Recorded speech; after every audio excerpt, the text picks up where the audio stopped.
प्रथमतः पलूस नगरपालिकेने जो अन्यायकारक कर वाढवला त्याचा मी प्रथमतः जाहीर निषेध करतो आणि उद्याच्या 31 जुलैला जो मोर्चा आहे त्या मोर्चात आम्ही लोक आहेत तुमच्याबरोबर, पण पलूसच्या जनतेनं हा विषय मनावर घेतला पाहिजे आणि सगळ्यांनी जास्तीत जास्त संख्येने उपस्थित द्यावे, तेव्हा म्हणजे हे कुठं मोडीत निघेल. कारण का यांची जे दांडकावशाही चालल्या आणि हे जे म्हणतात की सत्तावर तुमची आहे, सत्ता जर आमची असेल तर तुम्ही आम्हाला तिथून ठराव द्या की आमचा पण ह्याला विरोध आहे. आम्ही वर जाऊन नगरविकास मंत्री आमचे एकनाथ शिंदे साहेब असतील त्यांना हा सगळा गावचा ठराव, बाबा ही गावची लोक एकत्र आहेत, हा कर यांना मान्य नाही, त्यासाठी आम्ही काहीतरी पर्याय मार्ग काढू. तुम्ही वर आमचं सरकार जर असलं तर इथं तुमची सत्ता आहे, त्यामुळे तुम्ही इथं मनमानी कारभार काय करू नका.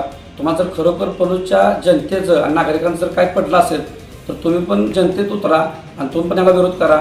वर आमचं सरकार आहे, आम्ही तिथं काय प्रयत्न करून आम्हाला जे काय करता येईल ते पलूसच्या जनतेसाठी करायला आम्ही तत्पर आहे. एवढंच बोलतो. जय हिंद, जय महाराष्ट्र.